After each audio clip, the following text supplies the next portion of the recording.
گزارے کیسے زندگی، آؤ علماء سے پوچھ لیں، آئے جو مشکل پیش کوئی، آؤ علماء سے پوچھ لیں۔ الحمدللہ رب العالمین والصلاة والسلام علی سید المرسلین، اما بعد فاعوذ باللہ من الشیطان الرجیم، بسم اللہ الرحمن الرحیم۔ الصلاة والسلام علیک یا رسول اللہ وعلی آلک واصحابک یا حبیب اللہ۔ الصلاة والسلام علیک یا نبی اللہ وعلی آلک واصحابک یا نور اللہ۔ میٹھے میٹھے اسلامی بھائی اور مدنی چینل کے ناظرین، سلسلہ دارالفتہ اہل سنت میں ایک بار پھر آپ کو مرحبا کہتے ہیں۔ انشاءاللہ عز و جل آج بھی ہم نماز کے مکروہات تحریمہ پر کلام کریں گے، گفتگو کریں گے۔ ابتداء درود پاک کی فضیلت فرمان مصطفیٰ صلی اللہ تعالی علیہ وسلم ہے، جس نے مجھ پر ایک بار درود پاک پڑھا اللہ عز و جل اس پر 10 رحمتیں بھیجتا ہے۔ صلو علی الحبیب صلی اللہ تعالی علی محمد صلی اللہ علیہ وسلم۔ جی حضور، مکروہات تحریمہ ہم نے تقریباً 10 اس پر گفتگو کر لی تھی، مزید آگے کیا ارشاد فرمائیں؟ الحمدللہ رب العالمین والصلاة والسلام علی سید الانبیاء والمرسلین۔ نماز کے مکروہات کا یہ سلسلہ جاری ہے، جن میں سے ہم نے چند ایک مکروہات تحریمہ یعنی ان اعمال کو کہ جن کا نمازی نماز کی حالت میں قصداً یا بلا قصد ان کا ارتکاب کر لے جی، تو اس نماز کا پڑھنے کا حکم یہ ہے کہ اس طرح نماز پڑھنا ناجائز ہوتا ہے، گناہ ہوتا ہے، اور ایسی نماز کا اعادہ بھی واجب ہوتا ہے۔ ٹھیک۔ اور بعض صورتیں ایسی ہیں کہ جن میں اعادہ واجب نہیں بھی ہوتا، لیکن اس طرح کرنا گناہ کا کام ہے۔ تو مزید ان مکروہات تحریمہ کے سلسلے کو آگے بڑھاتے ہوئے یہ ہے کہ نماز پڑھتے وقت نماز پڑھنے والے کو اگلے یا پچھلے مقام سے قضاء حاجت کی شدت پیدا ہو جائے۔ ٹھیک۔ پیشاب کی شدت ہو رہی ہے، نماز پڑھتے پڑھتے یہ شدت پیدا ہو گئی، یا نماز پڑھنے سے پہلے ہی یہ شدت تھی، بس اسی حالت میں اس نے کہا کہ اب وضو ٹوٹ جائے گا، کوتاہی، غفلت کہ اب دوبارہ وضو کرنا پڑ جائے گا، چلو ایسے ہی نماز پڑھ لیتا ہوں برداشت کرتے کرتے۔ تو یہ برداشت کرتے کرتے جو نماز پڑھ رہا ہے اور اس چیز کا زور بھی ہے، پیشاب کی شدت بڑھتی چلے جا رہی ہے، تو اس حالت میں نماز پڑھنا مکروہ تحریمی ہے۔ اسی طریقے سے پخانے کی حاجت ہو رہی ہے تو اس کو بھی ضبط کیا ہوا ہے، پیٹ میں عجیب گڑبڑ ہو رہی ہے اور یہ چاہ رہا ہے کہ میں نماز پڑھتا رہوں، توڑوں، پھر اتنا ری کی شدت پیدا ہو رہی ہے، اور یہ چاہ رہا ہے کہ نہیں وضو ٹوٹ جائے گا، پھر دوبارہ وضو کرنا پڑے گا، بس اسی طرح میں پڑھ لوں۔ اب اسی کشمکش میں، ان امور میں کشمکش میں رہتے رہتے نماز پڑھ رہا ہے، اگرچہ وضو نہیں ٹوٹ رہا، تو اس حالت میں نماز پڑھنا یہ مکروہ تحریمی ہے۔ اور نماز سے پہلے اگر یہ کیفیت ہو تو اس صورت میں نماز شروع کر دینا ہی جائز نہیں ہے۔ صحیح۔ نماز شروع کرے گا گناہ گار ہوگا، نماز مکروہ تحریمی فعل سے شروع ہوگی۔ اور دوران نماز اگر یہ کسی وجہ سے یہ کیفیت پیدا ہو گئی تو اگر یہ شدت اختیار کر جائے تو اس صورت میں حکم یہ ہے کہ نماز کو توڑ دے۔ صحیح۔ نماز توڑنے کا طریقہ یہ ہے کہ ایک جانب سلام پھیر دے، السلام علیکم ورحمۃ اللہ، یہ نماز سے نکل گیا۔ تو اس صورت میں جب ان چیزوں کی شدت پیدا ہو جائے تو نماز کو توڑ کر اپنے آپ کو ریلیکس کر دے۔ ٹھیک۔ حتیٰ کہ احادیث مبارکہ میں بھی اس حوالے سے یہ رہنمائی فرمائی گئی ہے کہ اگر کوئی شخص جماعت کے لیے حاضر ہوا، صحیح، اور جماعت تیار ہے اور اس کے پیٹ میں یہ کیفیت پیدا ہو گئی کہ اس کو حاجت کی شدت ہونے لگی ہے، تو فرمایا گیا کہ پہلے یہ قضاء حاجت کرے اور اس کے بعد اس سے فارغ ہو کے پھر نماز ادا کرے۔ تو اس حالت میں نماز پڑھنا یہ مکروہ تحریمی ہے، تو اس عمل سے بچنا چاہیے۔ اور مزید مکروہات کا سلسلہ ہے، ان میں سے ایک یہ ہے دوران نماز کنکر، پتھر، ان چیزوں کو ہٹاتے رہنا، صحیح، جبکہ وہ تکلیف بھی نہیں پہنچا رہے۔ مثال کے طور پہ سجدے کی جگہ پہ کنکر پڑا ہے، لیکن جس جگہ اس نے سجدہ کرنا ہے جی، اس جگہ، جس جگہ ناک رکھنی ہے، جس جگہ پیشانی رکھنی ہے، ہاتھ رکھنے ہیں، ان جگہوں پہ کنکریاں نہیں پڑی، آس پاس پڑی ہیں۔ تو اب یہ کنکریاں ہٹا، سجدے میں جا رہے ہیں، کنکری کو انگلی مار کے ہٹا دی، اس کو ہٹا دیتا ہے. تو یہ عمل کنکریاں ہٹانے والا یہ بھی مکروہ تحریمی ہے دوران نماز. اور نبی کریم صلی اللہ تعالی علیہ وآلہ وسلم نے اس سے متعلق منع بھی فرمایا ہے کنکریاں ہٹانے سے. اور اگر کوئی اس ہٹانے کے عمل سے رک جائے تو نبی کریم صلی اللہ تعالی علیہ وآلہ وسلم نے اس سے متعلق بہت ہی پیاری فضیلت بھی ارشاد فرمائی ہے.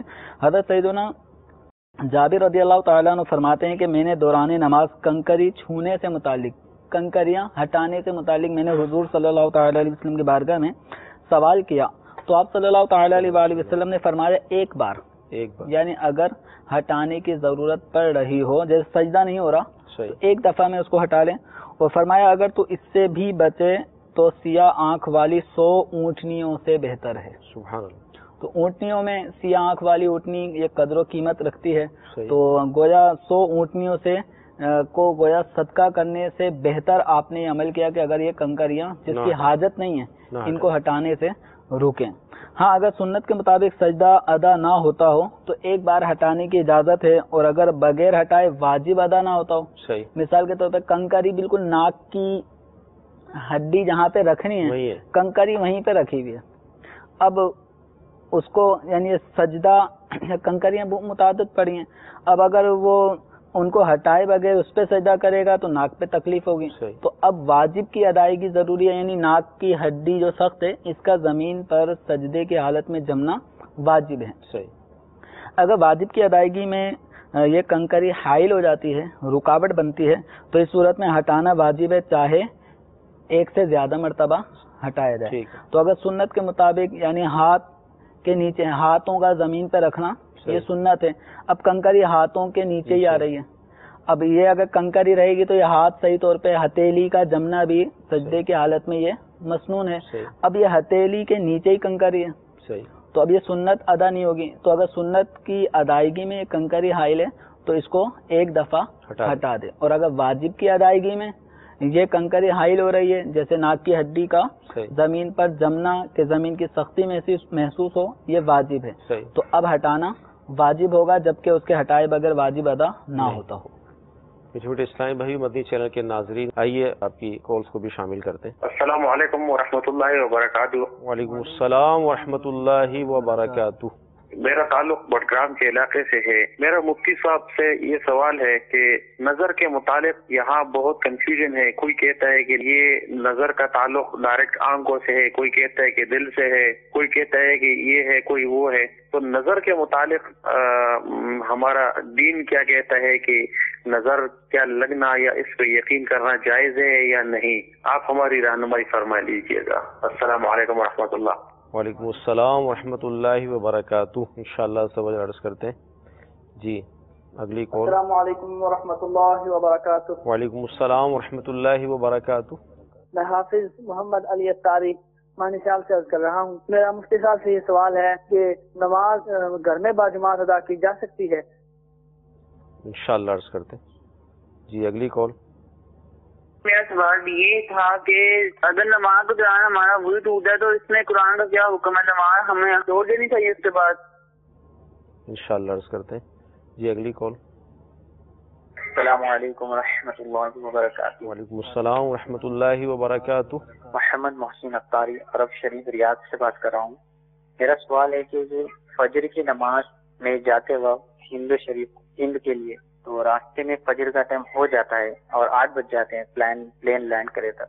تو فجر کی نماز کس طرح ادا کی جائے؟ پلین میں ہی ادا کر لیں یا پھر اترے بعد؟ انشاءاللہ عرض کرتے ہیں. نظر سے متعلق ارشاد فرمائیے، نظر کا لگنا کیسا؟ نظر آنکھوں سے لگتی ہے یا کوئی اور بھی طریقہ ہے؟ اب جس کو یہی کہا جاتا ہے نظر لگنا، اب یہ کہ دل سے لگتی ہے، دماغ سے لگتی ہے یا گردے پھیپڑوں جگر سے لگتی ہے، تو ایسا کوئی بھی نہیں کہتا. نظر لگتی ہے آنکھوں سے ہی. ٹھیک ہے. چونکہ نظر لگنے کی وجہ جو ہوتی ہے کسی کی کوئی چیز پسند آ جاتی ہے. اب وہ پسند کی وہ کیا کیفیت ہوتی ہے، دیکھنے والے کی اس وقت کیا دل کی کیفیت، وہ کیفیت ایسی ہے کہ اس کی بنا پر اگلے شخص جس میں وہ خوبصورتی پائی جا رہی ہوتی ہے، دیکھنے والا اس کے دیکھنے پر اس انداز میں دیکھ رہا ہوتا ہے کہ اس کو وہ ضرر پہنچتا ہے. اب وہ یا تو بیمار ہو جائے گا یا جو خوبصورتی تھی اس کے زائل ہونے کی کوئی صورت بن جاتی ہے. کسی کوئی چیز دیکھی یا جانور دیکھا بہت خوبصورت ہو سکتا ہے کہ نظر ایسی بھی ہوتی ہیں کہ بسا اوقات وہ جانور کے مرنے کی صورت بن جاتی ہے. تو اس لیے نظر جو ہے نا بالکل حق ہے، نظر لگنا حق ہے، یعنی نظر لگتی ہے. صحیح ہے.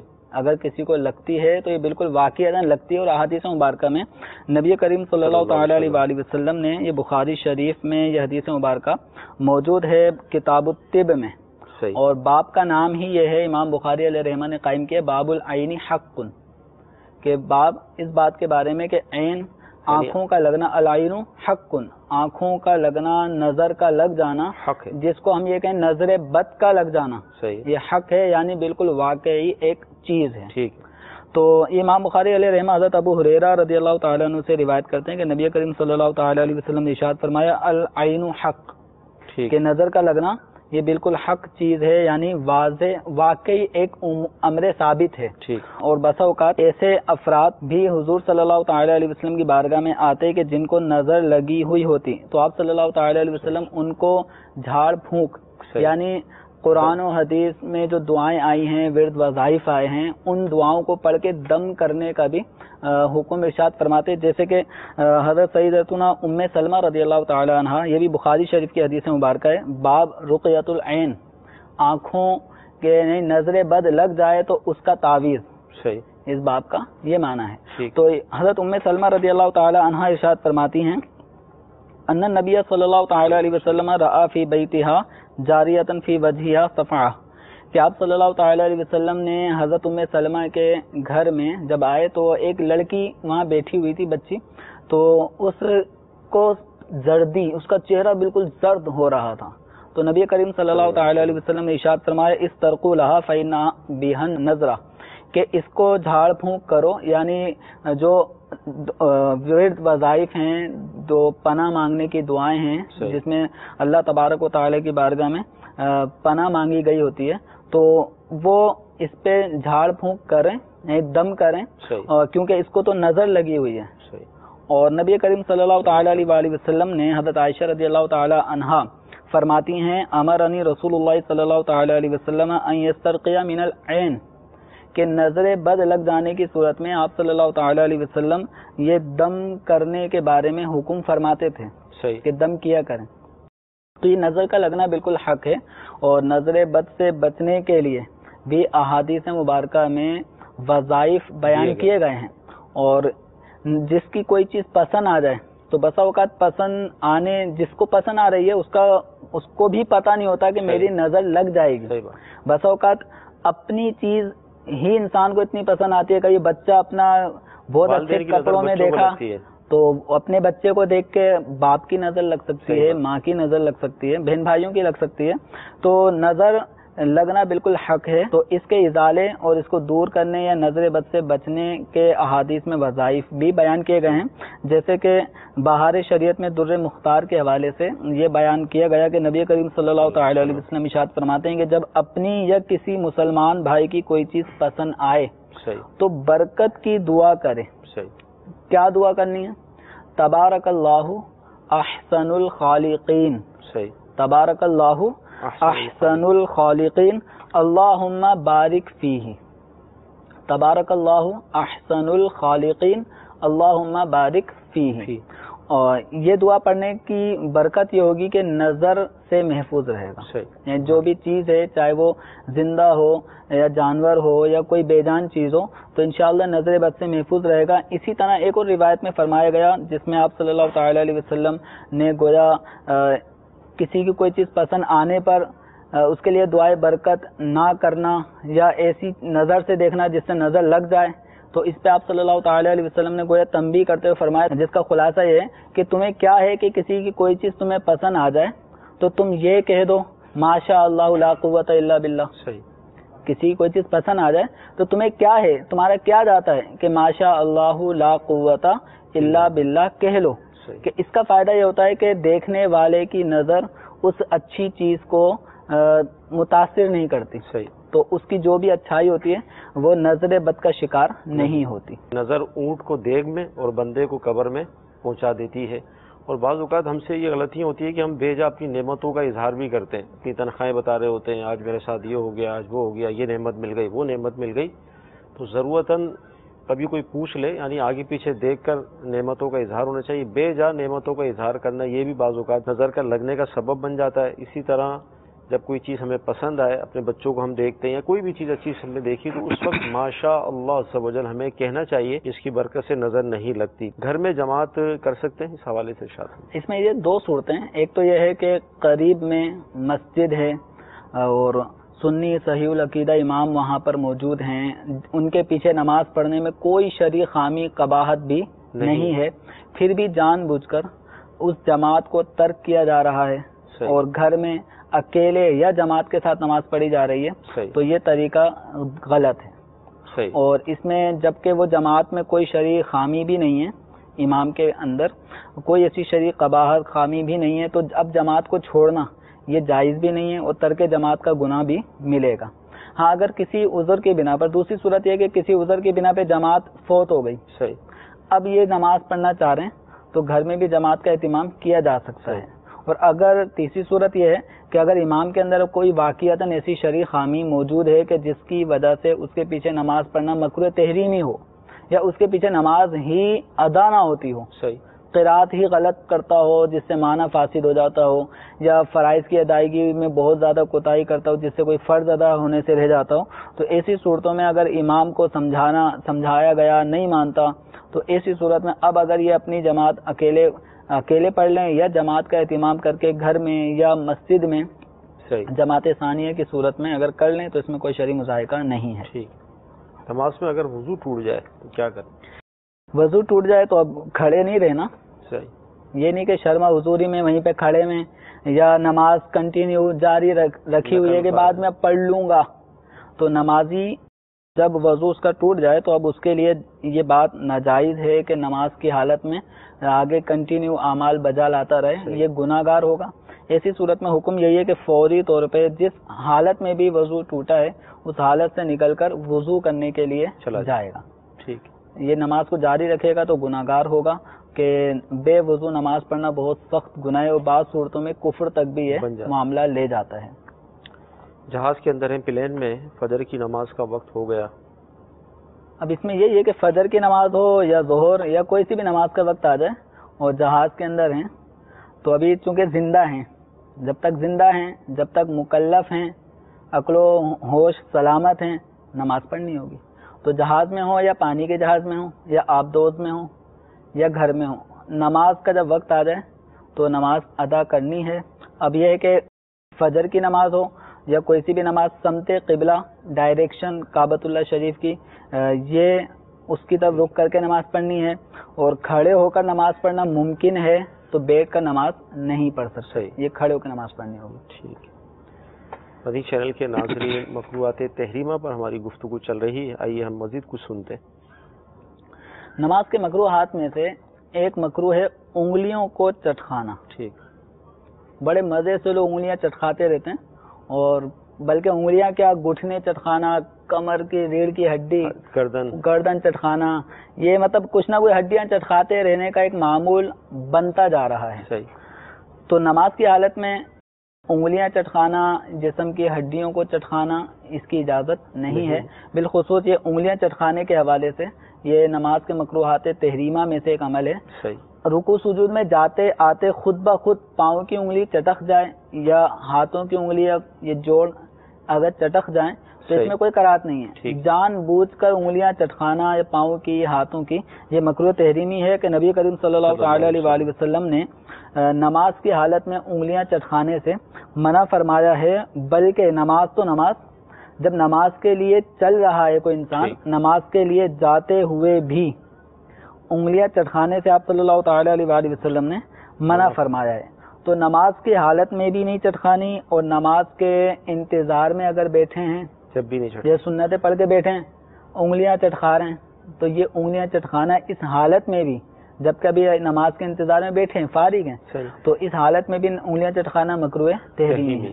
ہاں نماز کے علاوہ نارمل حالت میں، ابھی ہم نماز پڑھ کے فارغ ہو چکے ہیں، اب گھر کی طرف جا رہے ہیں یا نماز نہیں پڑھ رہے، نارمل حالت میں گھر میں، دکان کہیں ہیں، اب انگلیاں چٹکانے کی ضرورت پیش آ رہی ہے تو چٹکانا جائز ہے. لیکن مسلسل یہ انگلیاں چٹکانے کی عادت ڈال لینا یہ جوڑوں میں درد کا سبب بنتا ہے. صحیح. تو اس لیے اپنے آپ کو جوڑوں کے درد سے بچانے کے لیے اس کی عادت نہ ڈالیں. ہاں اگر کوئی ضرورت ہے کہ انگلیاں چٹکانے سے کچھ سہولت ہاتھوں میں ریلیکس آرام پہنچے گا تو اب اس میں کوئی مذائقہ نہیں. ٹھیک. مزید نماز کے مکروہات میں سے ایک یہ ہے تشبیک. تشبیک کا معنی ہوتا ہے جال بنانا. صحیح. تو عام طور پہ دیکھا ہے کہ لوگ بیٹھے ہوتے ہیں تو اس طرح کر کے بیٹھے انتظار میں تو اسی طرح بیٹھے ہوتے ہیں تقریباً. بالکل. کھانے کے انتظار میں، دعوت میں، تب بھی یوں بیٹھے ہوتے ہیں. یعنی جو فارغ وقت ہے نا جس میں کچھ کرنا نہیں ہے تو ہاتھوں میں ہاتھ ڈال کے. کوئی حل بتا دینا آپ. تو اب اس کا حل یہی ہے کہ نماز کی حالت میں تو عام طور پہ یہ عمل دیکھنے کو نہیں آتا. نماز کی حالت میں ایسا کرنا یہ مکروہ ہے، تحریمی ہے. لیکن نماز کے ارادے سے جو نکلے، صحیح. تو حدیث مبارکہ میں آپ صلی اللہ تعالی علیہ وآلہ وسلم نے فرمایا کہ جو مسجد کے ارادے سے نکلے تو تشبیک یعنی ایک ہاتھ کی انگلیاں دوسرے ہاتھ کی انگلیوں میں نہ ڈالے، بے شک وہ نماز کے اندر ہے. ٹھیک. یعنی جو نماز کے ارادے سے نکلا ہے اس کے لیے بھی نماز پڑھتے پڑھتے چلتے آتے آتے یوں کرنے کی اجازت نہیں ہے. انگلیوں میں انگلیاں ڈالنے کی اجازت نہیں ہے. گویا اس سے پتہ چلا کہ نماز میں بھی منع ہے. نماز کے لیے آ رہے ہیں یا نماز کے انتظار میں بیٹھے ہوئے ہیں، اس حالت میں بھی انگلیوں پہ انگلیاں نہیں ڈالنی. عام طور پہ یہ جو خرابی ہے انگلیوں میں انگلیاں ڈالنے والی، یہ جمعۃ المبارک کا جب خطبہ خطیب دے رہا ہوتا ہے جی تو اس وقت عام طور پہ یہ نظارے بھی ہو رہے ہوتے ہیں. یا جمعے کے لیے لوگ بیان سن رہے ہیں، نماز کے لیے وہ آئے ہوئے ہیں، نماز کے ارادے سے ہی بیٹھے ہوئے ہیں، تو اس حالت میں بھی یوں انگلیوں میں انگلیاں ڈال کے بیٹھے ہوئے بیان سن رہے ہوتے ہیں، خطبہ سن رہے ہوتے ہیں. تو انگلیوں میں انگلیاں ڈال کے بیٹھنا نماز کے حالت میں یا نماز کے انتظار کی حالت میں یہ مکروہ تحریمی ہے. تو اس لیے اپنی انگلیوں کو انگلیوں میں نہ ڈالیں، ہاتھ پہ ہاتھ رکھ لیں. یوں بیٹھ جائیں، ہاتھ پہ ہاتھ رکھ کے یوں بیٹھ جائیں یا کسی بھی طرح بیٹھ جائیں. انگلیوں میں انگلیاں نہ نماز میں ڈالیں اور نہ ہی نماز کے انتظار میں ڈالیں. مدی چینل کے ناظرین آپ کی کالز کو شامل کرتے ہیں. السلام علیکم ورحمۃ اللہ وبرکاتہ. وعلیکم السلام ورحمۃ اللہ وبرکاتہ. میں محمد طفیل اطاری عرب شریف کے شہر جبیل سے عرض کر رہا ہوں. میرا سوال یہ ہے کہ اگر نماز میں سجدہ سہو نہیں بنتا تھا، یہ ایسی غلطی ہوگی جس کے اوپر سجدہ سہو نہیں ہے، تو اگر اس آدمی نے سجدہ سہو کر لیا تو اب نماز کے بارے میں کیا حکم ہوگا کہ نماز دوبارہ لوٹانی پڑے گی یا صحیح ہوگی؟ انشاءاللہ عرض کرتے ہیں. جی اگلی کال. میرا سوال یہ ہے کہ عشاء کی نماز جو ہے نا میری قضا ہو گیا ہے، تو اس کے آپ بتا دیں کہ اب قضا جو ہے وہ کس طرح ادا کروں. انشاءاللہ اس کا طریقہ بھی آپ کو عرض کریں گے، لیکن کبھی بھی اس طرح کے افعال اعمال جو ہوتے ہیں اپنی طرف منسوب نہ کیا کریں. جیسے آپ نے ڈائریکٹ کہہ دیا میری نماز قضا ہو گئی، اس طرح گناہ کا اظہار بھی ہو گیا. انشاءاللہ مزید یہ ارشاد یہ مثال رکھ کے بھی اپنے اوپر ہی اپنے اوپر رکھ کے میری نماز قضا ہو گئی. اس کو یوں کر لیں اگر کسی کی نماز قضا ہو گئی ہو، اس طرح سوال کرنا چاہیے. جی اگلی کال. میرا نام اجاز ہے، پشاور سے بات کر رہا ہوں. مجھے یہ بتائیے جو نبی علیہ السلام ہے جو قبر میں حیات ہے یا نہیں، اس کے بارے میں مجھے بتائیے انشاءاللہ. جی اگلی کال. میرا نام سفرات خان ہے جی، ریپور ہزارہ سے بول رہا ہوں. تو یہ آپ نے ابھی نظر بھی ایک دعا بتائی ہے، ذرا دوبارہ ہو جائے انشاءاللہ عرض کرتے ہیں. جی اگلی کال. کھانے والوں کیسے بات کرو میں سوال یہ کہتے ہیں کہ سیدھے ہاتھ کی ہتھیلی میں خارش ہوتی ہے تو کیسے آتے ہیں، الٹے ہاتھ کی ہتھیلی میں خارش ہو تو نقصان ہوتا ہے. واقع اس سے ہوتا ہے، اس کے بارے میں آپ شرعی رحمت فرما دیجیے گا. السلام علیکم ورحمۃ اللہ وبرکاتہ. انشاءاللہ عرض کرتے ہیں. میرا سوال یہ ہے کہ مفتی صاحب سے کہ جو شام کرتے ہیں جوابین کے جو نماز ہوتے ہیں، اگر کوئی آدمی اس کو اگر پڑھے تو 6 رکعتیں ہوتے ہیں، آیا یہ پھر قیامت کے دن فرض کو پورا کریں گے یا نہیں؟ انشاءاللہ نوافل کے حوالے سے سوال عرض کریں گے. سجدہ سہو واجب نہیں تھا، کر لیا تو کیا حکم ہے؟ لیکن سجدہ سہو جب واجب ہو، یعنی کوئی واجب بھولے سے چھٹ جائے تو اس صورت میں اس کی تلافی کرنے کے لیے سجدہ سہو کو رکھا گیا ہے. تو جب تک سجدہ سہو واجب ہونے کی کوئی صورت نہ ہو تو اس وقت تک سجدہ سہو نہیں کرنا چاہیے. لیکن لا علمی کی وجہ سے بعض اوقات احتیاطاً کر لیا جاتا ہے. احتیاط بھی اس وقت کی جائے کہ جب واقعی سجدہ سہو واجب ہونے کی کوئی صورت شش و پنج میں ہو. ایک ہے پتہ ہی نہیں ہے، تھوڑی سی بھی کوئی مسٹیک ہوئی تو سجدہ سہو کر لیا. صحیح. تو اولاً یہ مسائل سیکھنے چاہیے کہ کن صورتوں میں سجدہ سہو واجب ہے. شش و پنج میں نہ پڑھیں، اس کے باقاعدہ بالکل واضح قواعد قوانین ہیں کہ کن صورتوں میں سجدہ سہو واجب ہے، کن صورتوں میں سجدہ سہو واجب نہیں ہے، تو یہ سیکھیں. نماز کے حکام میں بالکل ایک چیپٹر سجدہ سہو سے متعلق بھی موجود ہے، اس کو پڑھ لیں. بہار شریعت میں پورا ایک باب ہے سجدہ سہو کے بیان سے متعلق، اس کا مطالعہ کر لیں. یعنی بالکل واضح چیزیں کہ ان صورتوں میں سجدہ سہو واجب ہے. اب ان میں سے کوئی صورت پائی جائے سجدہ سہو کریں. اب سیکھتے ہیں نہیں، اب اپنے طور پہ اجتہاد اور قیاس کرتے ہیں کہ سجدہ سہو واجب ہے، نہیں کروں، پھر جو دل میں آتا ہے کرنا تو کر جاتے ہیں. بسا اوقات واجب ہوتا بھی نہیں ہے، اور بسا اوقات یہ ہوتا ہے کہ واجب ہو چکا ہوتا ہے لیکن ذہن میں نہیں آتا کہ یہ واجب بھی ہے تو نہیں کرتے ہیں، یہ نماز ناقص رہ جاتی ہے. ایسا بھی دیکھا گیا ہے کہ جیسے اب دوسری رکعت کے اندر بیٹھنا تھا جی، اب کھڑے ہو گئے یا اس میں کادے میں تھوڑی سی، تو وہ سجدہ سہو کر لیتے ہیں، حالانکہ اتنی مقدار نہیں گزری ہوتی جو سبحان اللہ کی مقدار ہے، لیکن کر لیتے ہیں. بسا اوقات امام کو کوئی لقمہ دے دے وہ اس پہ کر لیتے ہیں، وہ امام صاحب سجدہ سہو کر لیتے ہیں. تو اب وہ سجدہ سہو کا محل تھا بھی کہ نہیں، تو یہ سب چیزیں سیکھنے والی. نماز پہ کیا اثر پڑے گا؟ بلا وجہ سجدہ سہو کرنا نماز میں مکروہ ہے. ٹھیک ہے. اب یہ عشاء کی نماز قضا ہو گئی، طریقہ ارشاد فرمائیں. بھائی عشاء کی نماز قضا ہو گئی تو عشاء کی نماز میں جو سنتیں ہیں، قضا میں سنتیں نہیں پڑھی جاتی. صحیح ہے، یعنی سنتوں کی قضا نہیں ہوتی. قضا ہوتی ہے فرائض کی اور واجب کی. جو 4 رکعت عشاء کے فرض ہیں وہ ان کو ادا کرنے ہیں، 3 رکعت وتر ہیں وہ ان کو ادا کرنے ہیں. لیکن چونکہ اگر یہ صاحب ترتیب نہیں ہیں تو ان کو پہلے عشاء کے فرض ادا کرنے ہوں گے اور اس کے بعد 3 رکعت وتر وہ ادا کرنی ہوں گی. اس کے بعد فجر کی نماز پڑھیں گے. تو جو صاحب ترتیب ہو، صاحب ترتیب سے مراد ہے کہ جس کے ذمے 6 نمازیں قضا نہ ہوئی ہوں، صحیح کنٹینیو جب سے بالغ ہوا نماز پڑھتے پڑھتے آ رہا ہے، کوئی نماز قضا نہیں ہوئی، اگر بائی چانس قضا ہو گئی تو اس نے اس کو ادا کر لیا. تو اگر کچھ نمازیں قضا رہ بھی گئیں، ذمے پہ رہیں، غفلت کی وجہ سے نہیں پڑھ رہا، لیکن وہ 6 نہیں ہیں، 1 2 3 4 5 اتنی ہی ہیں، تو اس صورت میں یہ شخص ہے صاحب ترتیب. اس کو حکم یہ ہے کہ وقت والی نماز آنے سے پہلے، یعنی وقت والی جو نماز، جیسے ابھی فجر کی نماز ہے، عشاء کی نماز نہیں پڑھی، سو گیا، فجر کے وقت میں آنکھ کھلتی ہے، تو اب یہ فجر کی نماز، یہ عشاء کی نماز یاد رہتے ہوئے کہ مجھے ابھی عشاء پڑھنی ہے نہیں پڑھی، یہ یاد آتے آتے یا یہ یاد رکھتے ہوئے فجر کی نماز اگر پڑھے گا تو فجر کی نماز نہیں ہوگی. ان کو پہلے عشاء کی نماز ادا کرنی ہے، پھر اس کے بعد ترتیب وار. صاحب ترتیب کا مطلب ترتیب وار نماز پڑھنے والا. ٹھیک ہے. تو ان کو پہلے عشاء پڑھنی ہے، عشاء کے بعد 3 رکعت وتر ادا کرنے ہیں، اس کے بعد میں فجر کی اپنی نماز ادا کرنی ہے. اور جو صاحب ترتیب نہیں ہے، یعنی جس کو نماز ہی وہ 20 سال کی عمر میں شروع کی ہے، تو 6-7 سال جو ہے زمانہ بالغ ہونے کے بعد گزر چکے ہیں، نماز نہیں پڑھی، تو یہ تو سینکڑوں بلکہ 1000 تک بھی نماز پہنچ سکتی ہیں. تو ایسا شخص اگر عشاء کی نماز جس نے آج نہیں پڑھی اور فجر میں آنکھ کھلتی ہے تو اب یہ ڈائریکٹ جماعت میں شامل ہو جائے اور عشاء کی نماز وہ بعد میں بھی ادا کر سکتا ہے. ٹھیک.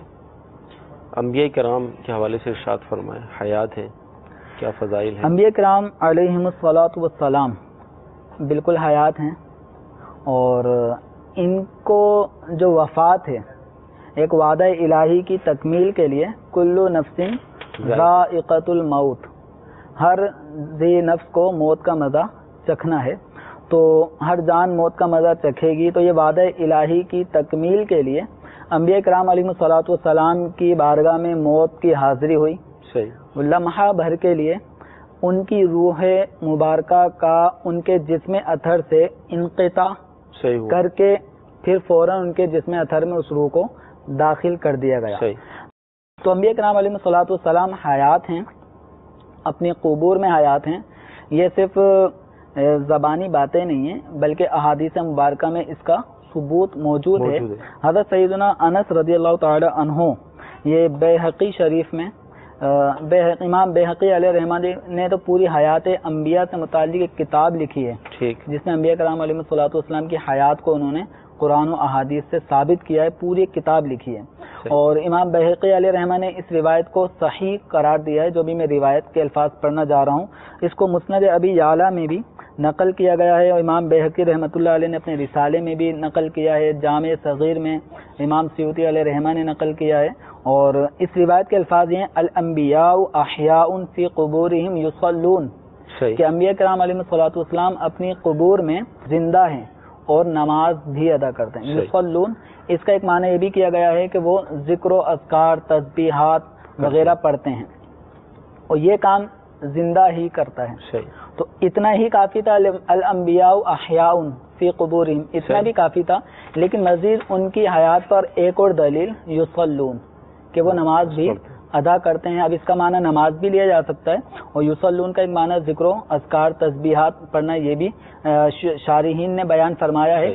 تو عبدالرؤف امام مناوی رحمۃ اللہ علیہ انہوں نے بھی اس کو فیض القدیر جو جامع صغیر کی شرح ہے تو اس کے تحت شرح کرتے ہوئے فرمایا کہ انبیاء کرام علیہ الصلوۃ والسلام کی حیات یہ شہداء کی حیات سے بڑھ کر ہے. جب قرآن پاک شہداء کے بارے میں فرماتا ہے کہ ان کو مردہ گمان نہ کرو لا تقولوا لمن یقتل فی سبیل اللہ اموات جو اللہ کی راہ میں مارے جاتے ہیں ان کو مردہ نہ کہو. یہ نہ کہو کہ یہ مردہ ہیں بل احیاء عند ربہم بلکہ وہ اپنے رب کے حضور زندہ ہیں. تو ایک اور مقام میں فرمایا گیا کہ ان کو مردہ گمان بھی نہ کرو. تو اب یہ ہے کہ مردہ شہداء کے بارے میں یہ ہے اور شہداء کو یہ برکت انبیاء کرام علیہ الصلوۃ والسلام کے طریقے پہ چلتے چلتے راہ خدا میں مرنا. راہ خدا کون سی راہ ہے جو انبیاء کرام علیہ الصلوۃ والسلام نے سکھائی ہے دکھائی ہے. تو اس راہ پہ چل کر اس راہ میں غزوہ کرنے والا جب مارا جاتا ہے اس راہ میں مر جاتا ہے تو اس کو مردہ نہ کہا جائے وہ اللہ کے ہاں زندہ ہے اور ان کو روزی فراہم کی جاتی ہے. یہ قرآن سے ثابت ہے. تو انبیاء کرام علیہ الصلوۃ والسلام کی حیات شہداء کی حیات سے بڑھ کر ہے.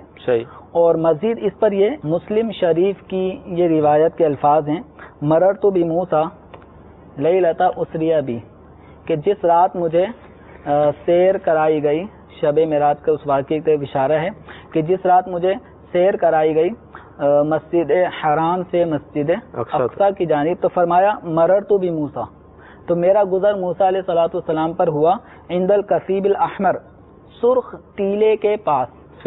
سرخ ٹیلا اس کے پاس سے موسیٰ علیہ الصلوۃ والسلام کی قبر کے پاس سے گزر ہوا. وہو قائم یصلی فی قبرہ اور وہ اپنی قبر میں کھڑے ہو کر نماز ادا کر رہے تھے.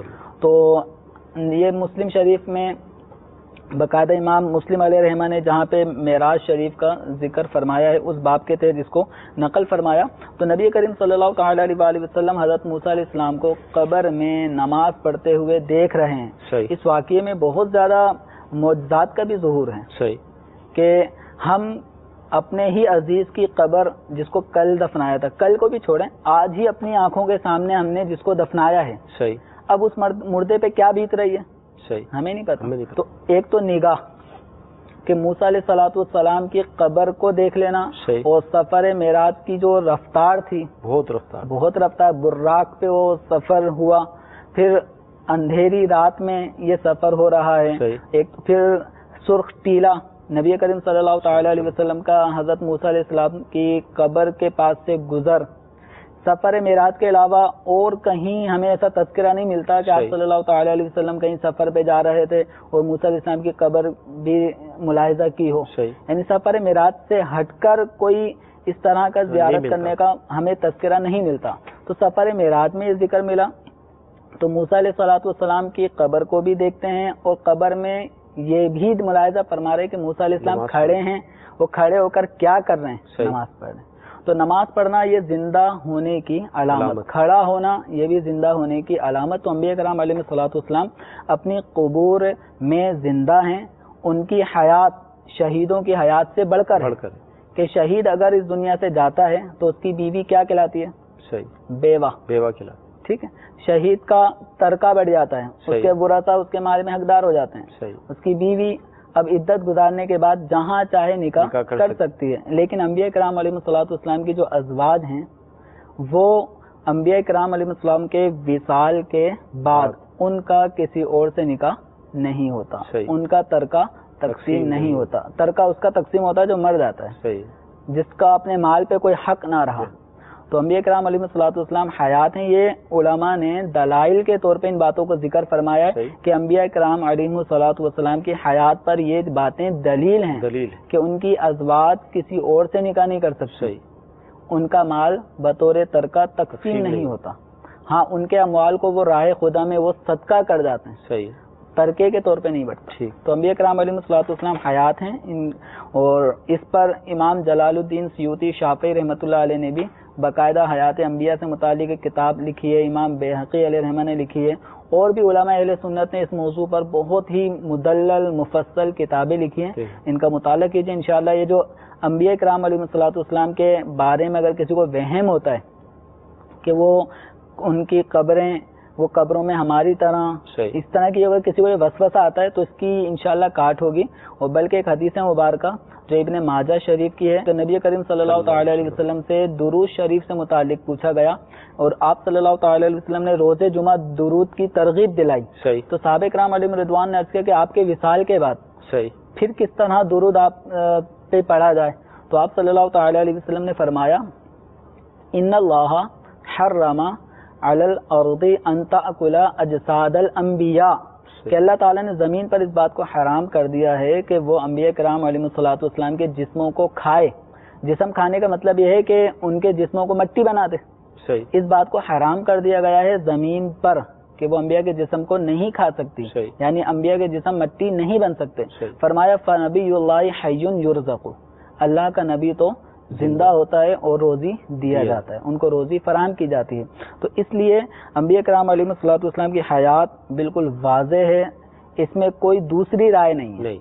جو دوسری رائے رکھتا ہے تو وہ راہ راست پر نہیں ہے, اس کو آنے کی ضرورت ہے. صحیح. نظر کی دعا اگر دوبارہ سے آپ دہرا دیں. نظر بد سے بچنے کی دعا اور بچانے کی دعا.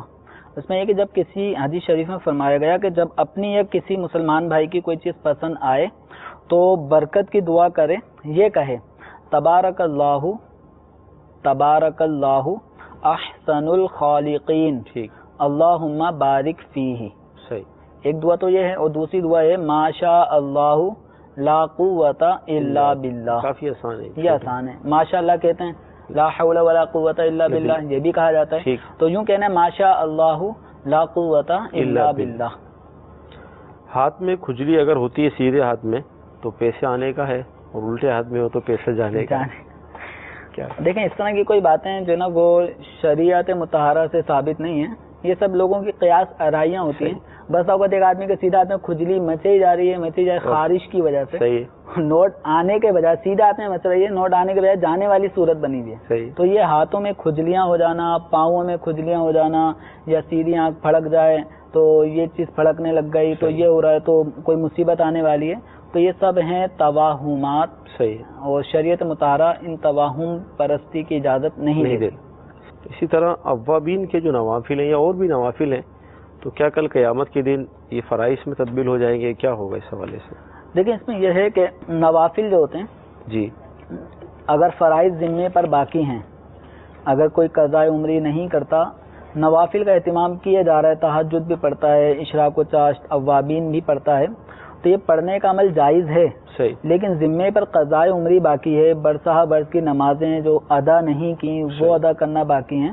تو اب فرض نمازوں کو چھوڑ کر نوافل کا اہتمام کرنا, بڑی پابندی سے کرنا, صحیح, تو اب یہ مناسب کام نہیں ہے. لیکن نوافل اگر کوئی پڑھ رہا ہے وہ ادا ہو رہی ہیں. صحیح. لیکن روایات اس بارے میں بالکل واضح اور دو ٹوک ہیں کہ جب تک فرائض مکمل نہیں ہوں گے نوافل کا ثواب موقوف رہتا ہے. صحیح. تو اب جو آپ کے ذمہ 5 سال 10 سال کی فرض نمازیں قضاء عمری کے طور پہ باقی ہیں, آپ ان کو پہلے ادا کریں. صحیح. اگر فرض نمازیں بروز قیامت اگر کس نے فرض ادا نہیں کیے, کچھ فرض باقی ہیں, نوافل بھی ایک تعداد میں اس کے نامہ اعمال میں موجود ہیں, فرض نمازیں بھی اس کے ذمے پہ باقی ہیں, تو بروز قیامت یہ ضرور ہوگا کہ نوافل کے ذریعے سے فرائض کی تکمیل کی جائے گی. صحیح. تو اس طرح ہوگا تو, لیکن نوافل اس میں ایک رکعت فرض ادا کرنے کے لیے کئی نوافل درکار ہوں گے. صحیح. تو اس لیے عقل مندی کا تقاضا یہ ہے کہ فرض نماز جو کہ اللہ تبارک و تعالی کی طرف سے بندے پر لازم ہے, صحیح, پہلے اس کو ادا کر لیں. صحیح. وہ کمپلیٹ ہو جائیں تو اس کے بعد نوافل کا اہتمام کریں. ہاں اگر آپ نوافل پڑھنا ہی چاہتے ہیں اور آپ چاہ رہے ہیں میں تہجد میں اٹھنے کی روٹین میری برقرار رہے, صحیح, مغرب کے بعد اوابین پڑھنے کی روٹین برقرار رہے, فوراً یہ نہیں کہ فرض پڑھے ہو سنت پڑھے ہو گھر جلدی, کچھ روٹین برقرار رکھنا چاہتے ہیں تو ان اوقات میں جو نوافل کے اوقات ہیں ان میں آپ قضاء عمری ادا کرنا شروع کر دیں. تاکہ ان اوقات میں آپ کی قضاء عمری بھی ادا ہوتی رہے، اور یہ اوقات جو آپ نے عبادت کے لیے مخصوص کیے ہیں، ٹائم نکالا ہے، تو یہ روٹین بھی برقرار رہے، عادت بھی باقی رہے، یہ نہ ہو کہ نوافل بھی گئے اور قضاء عمری بھی نہیں کرتے. تو ان اوقات میں آپ قضاء عمری ادا کریں. تہجد میں اٹھتے ہیں، آپ قضاء عمری کے لیے اٹھیں، آپ قضاء عمری ادا کریں. اگرچہ 2 رکعت تہجد بھی آپ پڑھ لیں، لیکن ان 2 رکعت تہجد کا پڑھنا 2 رکعت فرض فجر کے قائم مقام برابر ثواب جیسا نہیں ہو سکتا. تو اس لیے فرائض کو زیادہ فوقیت دی جائے، اہمیت دی جائے، پہلے وہ ادا کریں، پھر نوافل کی طرف آ جائیں. ٹھیک. مدی چینل کے ناظرین، مکروہات تحریمہ پر ہمارا کلام چل رہا تھا، مزید 1-2 اگر اور ارشاد فرما دیں. نماز پڑھنے کی حالت میں آسمان کی طرف دیکھنا. ٹھیک. آنکھ اٹھا کے آسمان کو دیکھ رہا ہے، بارش ہو رہی ہے نہیں ہو رہی ہے، آج موسم ایک دم چینج ہو گیا، الغرض کوئی بھی ایسی وجہ جس میں کوئی ضرورت نہیں بنتی تھی، تو بلا وجہ اس طرح نہیں کرنا چاہیے کہ آسمان کی طرف دیکھنے سے احادیث مبارکہ میں بہت سخت الفاظ کے ساتھ منع کیا گیا ہے. نبی کریم رؤوف الرحیم صلی اللہ تعالی علیہ وآلہ وسلم کا فرمان عالی شان بخاری شریف کی یہ روایت ہے کہ کیا حال ہے ان لوگوں کا کہ جو نماز میں آسمان کی طرف آنکھیں اٹھاتے ہیں. گویا اس انداز کو آپ صلی اللہ تعالی علیہ وسلم نے پسند نہیں کیا. فرمایا اس سے باز رہیں یا ان کی آنکھیں اچک لی جائیں گی، نظر نہ چلی جائے، بصارت ان کی زائل نہ ہو جائے. اب کوئی یہ نہ کہے کہ پتہ نہیں ہوگی یا نہیں ہوگی، ٹیسٹ کرتا ہوں، چیک کرتا ہوں. تو چیک کرنے والا جو ہے نا یہ نہ ہو کہ پھر بعد میں روتا رہے کہ نماز پڑھنے آیا تھا، آنکھیں سلامت تھیں اور جب جا رہا ہوں تو آنکھوں کی بینائی دور ہو جائے. تو کبھی بھی احادیث مبارکہ میں کوئی ایسی وعید فرمائی گئی ہو کسی عمل کے بارے میں تو اس کو چیک کرنے کے لیے کہ ایسا ہے بھی یا نہیں.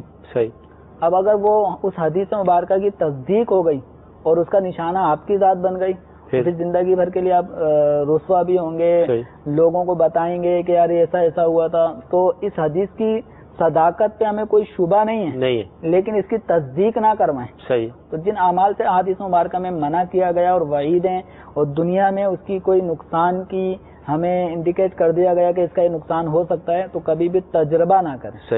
عقل مندی کا تقاضا یہ ہے کہ جن کاموں سے نبی کریم صلی اللہ تعالی علیہ وسلم منع فرما دیں ان کاموں سے رک جائیں.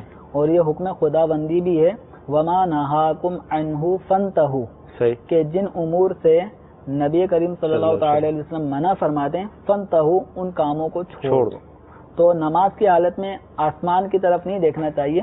البتہ نماز کے حالت میں آسمان کی طرف تو عام طور پہ چونکہ مساجد میں آسمان نظر بھی نہیں آتا اور اونچائی کی طرف لوگ نہیں دیکھتے، لیکن ادھر ادھر ضرور دیکھتے ہیں. تو نماز کی حالت میں منہ پھیر کر ادھر ادھر دیکھنا، نماز پڑھتے ہوئے منہ پھیر کر ادھر ادھر دیکھنا یہ مکروہ ہے، تحریمی ہے. ٹھیک ہے. ہاں اگر چہرہ تو نہیں پھیر رہا لیکن نماز پڑھتے پڑھتے کبھی ادھر دیکھ رہا ہے تو کبھی ادھر دیکھ رہا ہے، جس کو ہم کہتے ہیں کنکھیوں سے دیکھنا، تو بلا عذر، کوئی عذر نہیں ہے، کوئی وجہ نہیں بنتی. بس نماز پڑھتے پڑھتے کبھی گھڑی کو دیکھ رہا ہے، کبھی اس نمازی کو، کبھی اس کو، کبھی اس کو، یوں نمازوں میں آنکھیں یوں پھرا رہا ہے، تو یہ عمل مکروہ ہے، اس سے بچنا چاہیے. یہ عمل اگرچہ مکروہ تحریمی نہیں لیکن مکروہ تنزیہی ضرور ہے. تو 2-3 چیزیں مزید واضح طور پہ سن لیں کہ چہرہ قبلے کی طرف ہے لیکن صرف نظر ادھر ادھر پھر رہی ہے اور کوئی عذر بھی نہیں ہے، تو نظروں کا ادھر ادھر پھرانا مکروہ تنزیہی. ٹھیک ہے. اچھا، چہرے کے ساتھ ادھر ادھر دیکھنا یہ مکروہ تحریمی، اور آسمان کی طرف دیکھنا یہ بھی مکروہ تحریمی ہے. ہاں اگر کوئی عذر ہو اور چہرہ کعبہ شریف ہی کی طرف ہو پھر نظریں ادھر ادھر پھرانے میں کوئی حرج نہیں ہے. جیسے عام طور پہ امام صاحبان کے لیے یہ صورت بن سکتی ہے کہ جب یہ رکوع میں ہوتے ہیں تو رکوع میں ہونے کی صورت میں ان کو پچھلی صف کا کچھ نہ کچھ نظر آ رہا ہوتا ہے، اور بس اوقات ان کو یہ بھی محسوس ہونے لگتا ہے کہ ابھی کوئی شخص آگے کھڑا ہوا ہے. پہلی صف میں یہ مشاہدہ ہو سکتا ہے کہ کوئی شخص آگے بھی کھڑا ہوا ہے اور یہ رکعت میں شامل ہو جائے گا، تو یہ چند تسبیحات میں اور بڑھا دوں. تو عام طور پہ یہ دیکھنے کا عمل کنکھیوں سے ہی ہو سکتا ہے. تو یہ ایک صورت ہے ایسی عذر کی کہ جس میں امام اپنے نمازی مقتدیوں کے لیے ایک خیر خواہی کر رہا ہے. یہ چاہے تو 3 تسبیحات پوری پڑھ چکا ہے، اٹھ بھی سکتا ہے، لیکن 2 تسبیحات اور پڑھ لے تاکہ اس آنے والے مقتدی کو رکعت مل جائے. مدی چینل کے ناظرین، الحمدللہ آج ہم نے سلسلے میں مکروہات تحریمہ پہ کلام کیا. ہمارے سلسلے کا وقت ختم ہو رہا ہے. اللہ کی بارگاہ میں دعا کرتے ہیں کہ اللہ تعالیٰ آج کا ہمارا سلسلہ اپنی بارگاہ میں قبول فرمائے، اسی طرح ہمیں علم دین حاصل کرنے کی توفیق عطا فرمائے۔ صلو علی الحبیب صلی اللہ تعالی علی محمد صلی اللہ علیہ وسلم۔ گزارے کیسے زندگی، آؤ علماء سے پوچھ لیں، آئے جو مشکل پیش کوئی، آؤ علماء سے پوچھ لیں۔